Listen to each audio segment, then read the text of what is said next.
ચોમાસું ચાલી રહ્યું છે, વાવેતરની સિઝન છે, ખેડૂત સારો વરસાદ છે એટલે ખુશખુશાલ છે. ઓછામાં પૂરતું સરકારે ડુંગળી ઉપર જે ડુંગળી વેચતા ખેડૂતોને નુકસાન થયું હતું, પકવતા ખેડૂતોને, એ મુદ્દે પ્રતિ ક્વિન્ટલ 200 રૂપિયાની સહાય પણ જાહેર કરી છે.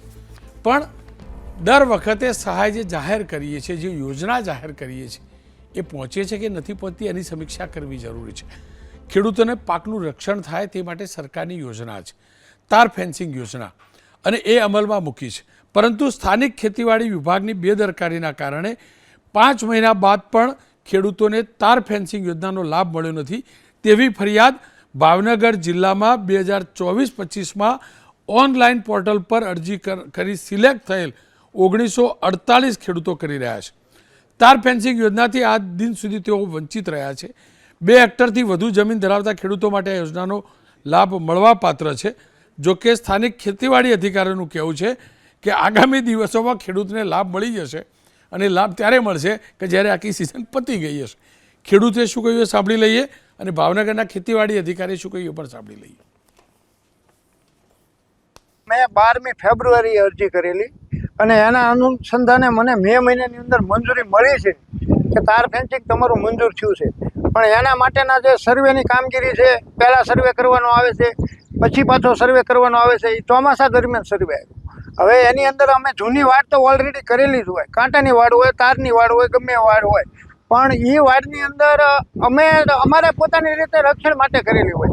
હવે સરકારશ્રી એમ કહે છે કે જૂની વાડ કાઢી અને નવી વાડ કરવાની, એટલે તાર ફેન્સિંગ કરવાનું. એ તો સરકારના નિયમ મુજબ બરાબર છે કે અમે નવું કરવા માગતા હોય ને એમાં જ સહાય લેવા માગીએ. ખેડૂત કોઈથી ખોટું લેવા માગતો નથી, પહેલી વાત તો એ છે. હવે સર્વેની કામગીરીમાં ફેબ્રુઆરીથી શરૂ કરી અને આજે જુલાઈ મહિનાની બીજી તારીખ આવી. હવે તમે વિચાર કરો, 6 મહિના વયા ગયા, હજી મંજૂરી પૂર્વ મંજૂરી અમારા હાથમાં આવી નથી. હવે આ ચોમાસા દરમિયાન અમારે પાકની પેટર્ન, આપણે જે ખેતરમાં ઊભા એની અંદર મારે મગફળીનું વાવેતર કરવાનું હતું કે ભાઈ તાર ફેન્સિંગ વાળું આવ્યું છે તો આપણે મગફળીનું વાવેતર કરશું. પણ એના બદલે મારે તાર ફેન્સિંગની યોજના પૂરી ન થઈ, મંજૂરી ન મળે, એટલે ઉનાળાના પીરિયડ દરમિયાન મારથી ન થઈ ગયું. એના હિસાબે મારે મગફળીના બદલે કપાસનું વાવેતર કરવું. તમે વિચારો, હવે મંજૂરીની અપેક્ષા અને પ્રી ને પોસ્ટ ને બધી પ્રક્રિયા હાલ્યા કરે છે. તાર ફેન્સિંગ ખેડૂતોએ લગાવવાની છે, અને ગયા વર્ષે પણ આપણે ખેડૂતોને લાભ આપ્યો જ છે. અને ચાલુ વર્ષે પણ જે ખેડૂતોએ અરજી કરી છે એ ખેડૂતોમાંથી જે ખેડૂતો એલિજિબલ થતા હતા, અને જે અમારા પાસે લક્ષ્યાંકની મર્યાદા છે, તમામ ખેડૂતને લાભ ન આપી શકાય, કેમ કે સરકાર શ્રી દ્વારા જે પ્રમાણે લક્ષ્યાંક ફાળવવામાં આવે એ લક્ષ્યાંકની મર્યાદામાં જ કામગીરી કરવાની થાય છે. તો લક્ષ્યાંકની મર્યાદામાં પ્રાથમિક સર્વેની કામગીરી શરૂ છે, જે ચાલુ અઠવાડિયામાં પૂરી થશે, અને આવતા અઠવાડિયામાં ખેડૂતોને મંજૂરી આપવામાં આવશે. અને મંજૂરી મળ્યા બાદ ખેડૂતોએ તારની વાડની જે સ્પેસિફિકેશન છે અને ઠરાવની માર્ગદર્શિકા છે એના અંતરની અને વાયરની, એ પ્રમાણે કામગીરી કરીને ફરીથી દરખાસ્ત જમા કરાવવાની રહેશે. આ તો થઈ તાર ફેન્સિંગવાળી યોજનાની વાત. હવે વાત કરી લઈએ સબસિડીવાળા ખાતરની. ખેડૂતને ખાતર આપવા કેન્દ્ર સરકાર, રાજ્ય સરકાર જે કોટા માગે છે મંજૂર પણ કરે છે, પણ અનેક વાર એવી ફરિયાદો આવે છે કે ખાતરના વિક્રેતાઓ યુરિયાની જે સબસિડીવાળી યુરિયાની થેલી છે એની સાથે અન્ય ખાતર લેવા મજબૂર કરે છે. અને આવી જ ફરિયાદ અમરેલી જિલ્લાના સાવરકુંડલામાં તાલુકા સહકારી ખરીદ વેચાણ સંઘના વિક્રેતા પર ખેડૂતોએ આરોપ લગાવીને કર્યો છે. ખેડૂતોનો આરોપ છે કે યુરિયા ખાતરની સાથે ફરજિયાત અન્ય ખાતર આપવામાં આવે છે. આરોપ છે કે વારંવાર કહેવા છતાં પણ એની કોઈ અસર થતી નથી. ખેતીવાડી અધિકારીને બોલાવીને લેખિત ફરિયાદ આપી અને એમ પણ કહ્યું કે સરકારે જાહેર કરેલું છે, અને ખુદ કૃષિમંત્રીએ જાહેર કરેલું છે કે આવા લોકોનું લાયસન્સ રદ થશે, પણ ખરીદ વેચાણ સંઘનું કાયમી લાયસન્સ રદ કરવાની વાર્તાનું આગળ કશું થતું નથી. એબીપી અસ્મિતાએ સંઘના મેનેજર સાથે વાત કરી તો એમને બચાવમાં કહ્યું કે ગઈકાલે યુરિયા ખાતરની ગાડી આવી છે, તેની સાથે માઇક્રો રાયઝા ખાતર પણ આવ્યું છે, જે ખાતર ખેડૂતોને યુરિયાની બેગ સાથે આપવામાં આવે છે. પરંતુ ખેડૂતો સાથે ઘર્ષણ થતાં ક્રિપ્કોના કંપનીના અધિકારીઓ સાથે વાત થઈ, આજે એનું નિરાકરણ આવી જશે. ખેર, કેમ આ પ્રકારની સ્થિતિ થાય છે ચર્ચા કરવા માટે મનહરભાઈ પટેલ કોંગ્રેસના નેતા છે, હિતેન્દ્ર પટેલ ભારતીય જનતા પક્ષના નેતા છે, વિઠ્ઠલભાઈ દુધાત્રા પૂર્વ પ્રમુખ ભારતીય કિસાન સંઘ. વિઠ્ઠલભાઈ, આપની પાસેથી જાણવું છે, ખાતરવાળી વાત ખરેખર સત્ય છે શું? સરકાર જે દાવો કરે છે એ પ્રકારે હવે ફોર્સ કરવામાં નથી આવતો કે હજી પધરાવામાં જ આવે છે? રોનકભાઈ, લગભગ 2 વર્ષ થયા સતત ખાતરની અંદર ખેડૂતોને લૂંટવાનો જાણે કે એક ધંધો થઈ રહ્યો છે. એમાં ઇફકો કંપની એમ કહે છે કે અમારું સંશોધન છે, વિશ્વની અંદર આ પ્રથમ નંબરનું આ સંશોધન છે અને એનો વિકલ્પ યુરિયાનો વિકલ્પ નેનો યુરિયા અને ડીએપી નો વિકલ્પ નેનો ડીએપી થઈ શકે એમ છે. પરંતુ હજી સુધીમાં એક પણ વૈજ્ઞાનિકોએ કૃષિ યુનિવર્સિટીની અંદર પણ આના ખતરાઓ લેવાના છે. મેં મારી રીતે તપાસ કરી અને વૈજ્ઞાનિકોને પૂછ્યું તો ક્યાંય પણ હજી એનો પોઝિટિવ ક્યાંય પણ રિપોર્ટ આવ્યો નથી. એટલે પાછલે બારણેથી તો પાસેથી જે કંઈ સબસિડી ખાતરની અંદર યુરિયા કે ડીએપીમાં આપવામાં આવે છે એ પાછલે બારણેથી ફરી ખેડૂતો પાસેથી લઈ અને ખીચામાં નાખવાની આખી યોજના છે, ખેડૂતોને લૂંટવાની યોજના છે. આમાં બે મત નથી. હું સાબિત કરી બતાવું છું કે ઇફકો કંપની કે સરકાર એવું સાબિત કરે કે આ નેનો યુરિયા કે ડીએપી થી કોઈ પણ ખેડૂતને ફાયદો થયો હોય, ક્યાંક ભ્રમણાઓ થતી હોય છે ખેડૂતોને, તો બિચારા એ પેલા ખાતરના બદલાની અંદર નેનો યુરિયા કે ડીએપી માંગતા હોય છે. પરંતુ જે વૈજ્ઞાનિક રીતે જે ખતરાઓ થવા જોઈએ અને એ અખતરાના આધાર ઉપર જે ભલામણો થવી જોઈએ એવી એક પણ ભલામણ મારા ધ્યાનમાં આવી નથી. આ થઈ ખેડૂતનો શોષણની અત્યારે સ્વાભાવિક રોનકભાઈ તમને તો ખ્યાલ છે, આપણે અનેક આ વિષયની અંદર ડિબેટો પણ કર્યા છે. ખેડૂતોને લૂંટવાનો રિસર્ચ સબસિડીની યોજના હોય કે ગમે તે યોજના હોય, ખેડૂતોને લૂંટવાના ખેડૂતના ખેતરમાં કાંઈ સબસિડી મળતી નથી. આગળ આપણે વાત કરી કે તાર ફેન્સિંગની સબસિડીમાં પણ લૂંટવાના છે ખેડૂતોને. ખેડૂત પોતાની મેળે જો તાર ફેન્સિંગ કરે તો એમાં સબસિડી નથી મળતી. એની જ પાસેથી તાર લ્યો, એની પાસેથી તમે થાંભલા લ્યો અને એની યોજના મુજબ તમે જો બાંધો તો જ તમને સબસિડી મળે અને એ પણ તમે રજીસ્ટ્રેશન કરાવો અને તમને મંજૂર થાય તો જ સબસિડી મળે. બાકી ખેડૂત તો કરી દીધું હોય કામ, સબસિડી યોગ્ય કોઈ પણ હોય તો એને સબસિડીને પાત્ર થતા નથી અને નિયમો આડાવડા બતાવીને અને એને રદ કરે છે. ખેડૂતોને હેરાન કરવાનું જાણે કે રોનકભાઈ આ તો રાજકારણ છે ને, અત્યારે રાજકારણ એક ભ્રષ્ટાચારનો પર્યાય થઈ ગયો છે. અત્યારે રાજકારણમાં ભ્રષ્ટાચાર કરવાના ખીચા ભરવાનો પર્યાય છે.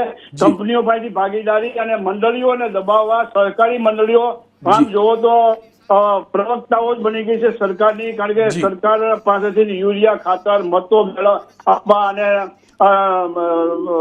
સરકારના અનેક પ્રતિબંધોનો ભોગ ન બને એટલે મંડળીઓ મારી પાસે એવા મંડળીઓના ફોન નંબર છે કે એની પાસે નેનો યુરિયા પડ્યું છે, ફરજિયાત આપેલું છે. અનેક વખત સરકાર દ્વારા સરકારના પ્રવક્તાઓ દ્વારા એવું ક્યાંય ફરજિયાત નથી. હાલો હું તમને મારા ગામની અંદર આવો, હું તમને સાબિત કરી બતાવું મંડળીની અંદર નેનો યુરિયા પડ્યું છે. આવા ભ્રામક પ્રચાર કરીને શા માટે ખેડૂતોને દુભાવો બંધ કરજો, કારખાના બંધ કરજો, ખેડૂતોને આ રીતે લૂંટવાનું બંધ કરે સરકાર. વિઠ્ઠલભાઈ આપનો ખૂબ ખૂબ આભાર. સમયના અભાવે રોકું છું. મનહરભાઈ આપ પાસેથી જાણી લઉં, હિતેન્દ્રભાઈ પાસે જવાબ માંગ્યું પહેલાં ખરેખર સ્થિતિ છે શું? સરકારી યોજનાઓ તો સારી છે પણ એનું ઇમ્પ્લિમેન્ટેશન કેવું છે? એ ખાતર વિતરણનું હોય, તાર ફેન્સિંગવાળું હોય કે બીજી સબસિડીનું હોય? રોનકભાઈ, એબીપી અસ્મિતા, વિશ્લેષક અને વિપક્ષ આ ત્રણ જ્યારે એક અવાજે બોલતા હોય કે ગુજરાતની ખેતીની દની પરિસ્થિતિ છે એ બાબતમાં કોઈ નિર્વિવાદ નથી અને એ બાબતની અંદર નિર્વિવાદ છે, આ બે વચ્ચેનો આપણે ક્લાસ કાઢવાનો પ્રયત્ન કરીએ છીએ. પણ ભારતીય જનતા પાર્ટીની સરકારમાં દુઃખ સાથે મારા મિત્ર રાઘોજીભાઈને લાગશે કે મનહરભાઈ આવું કેમ બોલે છે, પણ 8 કૃષિ મંત્રી ભારતીય જનતા પાર્ટી આપ્યા, એમાંથી સૌથી લાચાર મુખ્યમંત્રી કોઈ જો કૃષિ મંત્રી જોયા હોય તો મેં રાઘોજીભાઈ છે. સાહેબ તમને કહું કે વાવણી સમયે ખાતર ન આપી શકે, પાણીના સમયે વીજળી ન આપી શકે, કાપણીના સમયે ભાવ ન આપી શકે, ટેકાના ભાવની ખરીદી વખતે સમયે જ ખરીદી ન થાય અને કુદરત કોપાયમાન થાય ત્યારે વીમો ન આપી શકે. આ કશું ન આપી શકે એવા એટલા લાચાર મારા કૃષિમંત્રી છે અને એ પોતે ખેડૂતના દીકરા છે. આ કોઈ વસ્તુ ટીવીના માધ્યમથી સમજાવવાની જરૂર નથી કે એક વખત ખેડૂતના ખેતર ઉપર ઊભા રહે એટલે બધું જ્ઞાન આવી જાય. પરંતુ દની પરિસ્થિતિ ખેડૂતની કેટલી છે એ કહું કે ખેડૂત ખેતરમાં ઊભો રહે તો ઘરની ચિંતા થાય અને ઘરમાં ઊભો રહે તો ખેતરની બળતરા થાય. સાહેબ કેવી પરિસ્થિતિ આ સરકારે ખેડૂતની કરી નાખી છે. આ પરિસ્થિતિ ઉપરથી આટલા શબ્દો કરુણતાજનક બીજા શબ્દો બોલવાના પણ ના હોય અને નતમસ્તક સ્વીકારવા જેવા શબ્દો બધા છે. છતાં પણ હું તમને કહું, તમે ફેન્સિંગની આ ચર્ચા 19મી જુલાઈ 2024 એબીપી અસ્મિતા રોનકભાઈ પટેલની સામે મેં કરી. ખાતરની નેનો પકડાઈ દેવાની હાથની ચર્ચા કરી 27મી માર્ચ 2025ના રોજ કરી, જે 3 મહિના નથી થયા. આવી ચર્ચાઓના અંતે સરકાર શું એનામાંથી નિર્ણય લે છે એ અમને સમજાતું નથી. રોનકભાઈ, તમને કહું, એક કરુણ વસ્તુ એ કહું કે આ પરિસ્થિતિમાં નેનો યુરિયા પકડાવવું કે અન્ય ખાતર પકડાવવું, આ સરકાર પાસે શું આ મિકેનિઝમ કે નથી? વિતરણ વ્યવસ્થા છે. આ વિતરણ વ્યવસ્થા નથી કરતી, આ સુવિધા નથી, આ કોઈ સગવડતા નથી સરકાર આપતી, આ કોઈ કૃપા નથી કરતી. આ તમામ બાબત જે ચર્ચાનો વિષય બને છે એ વિતરણ વ્યવસ્થા નથી કરી શકતી. એના કારણે બદકિસ્મતી ખેડૂતની બેઠી છે. હું તમને એમ કહું કે જ્યારે હું માગવા નીકળું અને એની વિતરણ વ્યવસ્થા ના હોય, એ પછીથી પરિસ્થિતિ હું સુવિધા તો ક્યાંથી માગી શકવાનો છું ખેડૂત પાસેથી? હું તમને એક નાનો એવો દાખલો આપું કે ગુજરાત કૃષિ યુનિવર્સિટીના 5 વાઇસ ચાન્સેલરનો 2.5 કરોડ રૂપિયાનો ઉચ્ચાપત કરી અને પગાર લઈ ગયા આ કૃષિ મંત્રી મૌન બેઠા છે. જાહેરમાં કહું છું, ઉચ્ચાપત કરી ગયા 5 કૃષિ મંત્રી. એનો 5મા 7મા પગાર, 5નો પગાર નથી દીધા, 6ઠ્ઠાનો લઈને પૈસા 2.5 કરોડ ભેગા કર્યા. સરકાર શું કર્યું? નંબર 2, સહકારિતા વર્ષ. રોનકભાઈ, આ બધા મામલા તમે સહકારિતાનો બાબલો બતાવો છો. સહકારિતા વર્ષ 2025 ઉજવાઈ રહ્યું છે. સહકાર મંત્રી રાષ્ટ્રના એને પરિપત્ર વાર કાઢ્યો, હુકમ કર્યો. કેવો હુકમ કર્યો? કે આ રાજ્યની તમામ સહકારી મંડળીઓના 20% નફા તમારે અમને આપી દેવાના અને 20% નફાથી અમે તમારો ઉત્સવ કરશું સહકારી ક્ષેત્રનો. સાહેબ, કઈ દુનિયા જોઈ છે કે અંગ્રેજોના શાસનમાં આવું જોયું છે કે ખેડૂતનો નફો મંડળીનો નફોમાં તમે ઉજવણી કરવા જાઓ? બીજી તમને વાત કરું કે મોદી સરકારની અંદર 2016થી આવ્યા ત્યારથી એક વાત કરે છે, અમારા ખેડૂતની આવક બમણી કરી દેવી છે. આ બમણી કરવાની વાતની અંદર 2016થી લઈને 25 સુધીની અંદર સાહેબ 27,000 રૂપિયા એક ખેડૂત માટે દેવું હતું, આજે 56,000 કરોડ રૂપિયા થયું. અને દર વર્ષે આ ગુજરાતના ખેડૂતો માટે 15,000 કરોડ રૂપિયાનું દેવું થાય છે વધારો. આ પરિસ્થિતિમાં સરકારની અંદર કોઈ જવાબદારી નહીં. માન્ય કૃષિ મંત્રી શ્રી અમારી સામે ખુલ્લી ચર્ચા કરવા એક વખત તો આવે કે ગુજરાતના કૃષિનો માળખું ને તમારી તાસીર તમને બતાવીએ. નથી તમારી સહકારી ક્ષેત્રમાં, નથી પંચાયતની અંદર, નથી કૃષિ યુનિવર્સિટીમાં, નથી બીજ નિગમ કે નથી કોઈ સીડ સર્ટિફિકેટ એજન્સી, કોઈ જગ્યાએ સ્ટાફ નથી, કોઈ જગ્યાએ કર્મચારી નથી અને નગરોળ તંત્ર ચાલી રહ્યું છે. અને જે ભાઈ દુધાત્રાભાઈ જે વાત કરી એની સાથે શબ્દ સસુર પુરાવું છું. મારે જે કહેવાનું હતું બધું એમને જ કીધું છે. તો સરકારમાં થોડી સમજ હોય, સરકારની થોડી સંવેદના હોય, ખેડૂતના દીકરા તરીકે આપણે ખપાવતા હોય તો એક વાત તો ક્યારેક સ્વીકારતા થાવ કે હું મારી ફરજમાં સંપૂર્ણ નિષ્ફળ જઈ રહ્યો છું. તમારી વિતરણ વ્યવસ્થા તમે નથી બરાબર કરી શકતા તો તમે સુવિધા શું દઈ શકવાના હતા? એટલે હું તમને કહું છું રોનકભાઈ, લાચાર કૃષિ મંત્રીની સાથે હું ચર્ચા કરવા પણ માંગતો નથી. આ લાચાર કૃષિ મંત્રી છે. સરકારમાં થોડીક તમારા જેવા મીડિયા બાંગ પોકારીને ખેડૂતની વાત કહે છે. સારા વિશ્લેષકો પોતાને નિષ્પક્ષ ભાવે મૂકે છે, છતાંય પણ ખેડૂતને આ તાસીરની પરિસ્થિતિ ખેડૂતને કેટલી, સરકારને કેટલી અસર થાય એ તમે નક્કી કરી શકો છો. હિતેન્દ્રભાઈ પાસે જાણો. હિતેન્દ્રભાઈ, મનહરભાઈ કોંગ્રેસના નેતા, હું સ્ટુડિયોનો માણસ, ખેડૂતનો પુત્ર, ખેડૂતનો પૌત્ર ખરો. દર્દ જાણું, પત્રકારો પાસેથી આવતો હોય, ખેડૂતો સાથે વાત થતું હોય.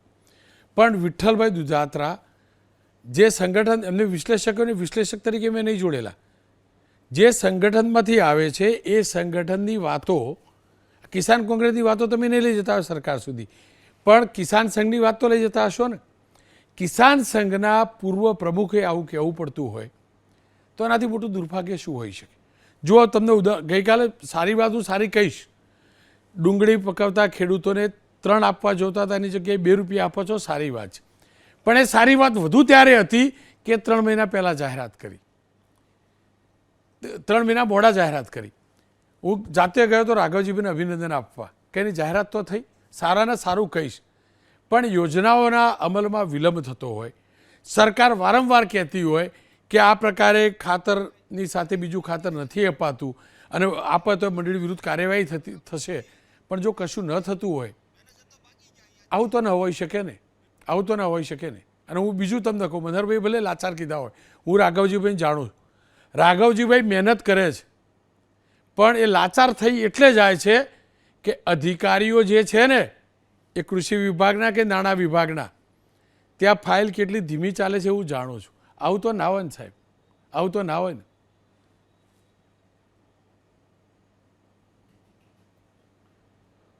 રોનકભાઈ, તમે તમારી ઓપનિંગ કમેન્ટ્સમાં કીધું કે યોજનાઓ સરકારની ખૂબ સારી છે, આ આખી એ ચર્ચા અમલીકરણની છે. મનહરભાઈએ તારની વાડની જે યોજના છે એની બિલકુલ વાત નહીં કરી, એટલા માટે કે એમના સમયમાં આવી કોઈ યોજના જ નહોતી. એ ડ્રીપ ઇરિગેશનની વાત નહીં કરે કારણ કે એમના સમયમાં એ યોજના જ નહોતી. એ ટેકાના ભાવની વાત એમણે કરી, એમણે વીજળીની વાત કરી અને એમણે ખરીદીની વાત કરી. હવે રાઘવજીભાઈ કૃષિ મંત્રી છે, વીજળી માટે સરકારમાં વીજળી મંત્રી હોય, ટેકાના ભાવે ખરીદી પુરવઠા મંત્રી કરે છે અને ખાતરનું મંત્રાલય એ કેન્દ્ર સરકાર પાસે હોય છે. એટલે રાઘવજીભાઈનું પરફોર્મન્સ જે પાછલા 5 વર્ષમાં છે આપણે સૌએ જોયું છે. અને એટલે કે રાજ્યમાં પશુપાલન યુનિવર્સિટી જુદી હોય, સહકારી યુનિવર્સિટી હોય અને સમગ્ર દેશની પહેલી સર્વશ્રેષ્ઠ પ્રાકૃતિક કૃષિ યુનિવર્સિટી હોય એ રાઘવજીભાઈએ આપી છે. એટલે જે સરકારની આપણે યોજનાની ચર્ચા કરીએ છીએ તો 12.5 લાખ ટન મગફળીની ખરીદી. ગુજરાતના ખેડૂતોની સ્થિતિ જો દયનીય હોય અને આ જ ચેનલમાંથી પાથરા તરાતા હતા એવું ભાઈ મનહરભાઈ અને વિઠ્ઠલભાઈ બધા કહેતા હતા કે ખેડૂતને એક દાણો મગફળી નથી પાકવાની, એની 55 લાખ ટન પાકી અને 12.5 લાખ ટન તો સરકારે ખરીદી. એટલે 4 લાખ વીજળીના કનેક્શન હતા, આજે 24 લાખ થયા. આપણે 2.5 લાખ કરોડ જેટલી ખાતરમાં સબસિડી આપીએ છીએ. 50 કરોડ રૂપિયા યાંત્રિક સહાય નહોતી 2000ની સાલમાં. કોંગ્રેસના સમયમાં તો તારની વાડ શું કહેવાય, ગોડાઉન સહાય શું કહેવાય, ટ્રેક્ટર સહાય શું કહેવાય, યાંત્રિક સહાય શું કહેવાય, આવો વિષય જ નહોતો. મનહરભાઈ તો ખૂબ સિનિયર અધિકારી છે અને સરકારમાં ખેતીવાડી અધિકારી હતા, પણ આવા વિષયો તો એમના કોર્સમાં ભણાવવાના જ નહોતા. એટલે એમને આજે મને આનંદ થાય છે કે એ જે ઓડિટ કરે છે, એ જેની ચર્ચા કરે છે એમાં ઇમ્પ્લિમેન્ટેશનની ચિંતા છે. બાકી યોજનાઓ તો ભારતીય જનતા પાર્ટીની સરકાર લાવી. અરે સારી યોજના લાવી, મેં વખાણ કર્યા, વખાણ કરીશ, જન્મજાત વખાણ કરીશ, મરતા સુધી વખાણ કરીશ, પણ એના ઇમ્પ્લિમેન્ટેશનની વાત કરો ને. ભૂલી જાઓ મનહરભાઈ, 30 વર્ષથી સરકારમાં નથી ને એટલે જ નથી. તમે લાવ્યા એ વખત ટ્રેક્ટર નહોતું એટલે યોજના નહોતી. તમારા સમયમાં ટ્રેક્ટર આવ્યું, સ્વદેશીની વાત હતી એટલે ટેકનોલોજી નહોતી. બરાબર, ડીપ ઇરિગેશન એ વખતે આપણે સ્વદેશી વાળા હતા એટલે નથી, એમાં નહીં પડવું. 40 વર્ષથી એટલે આપણે નહીં પડવું એમાં. 40 વર્ષથી આપણે એમાં નહીં પડવું, એમાં આપણે નહીં પડવું. આપણે હાલની વાત કરો ને ખાલી. આ સરસ મજાની યોજના લઈ આવે, સાંભળો, સરસ મજાની યોજનાના ઇમ્પ્લિમેન્ટેશનનું શું, ખાતર જબરજસ્તીથી કેમ અપાય છે, અપાય છે કે નહીં, દુધાત્રા સાચા કે ખોટા. મનહરભાઈ સાચા ખોટા ભૂલી જાઓ, એમની વાત સાચી કે ખોટી એ કહી દો. જો મનહરભાઈ નતારો કે તમને એટલે રોકું છું કે શાસક પક્ષ છે એને સવાલ પૂછું.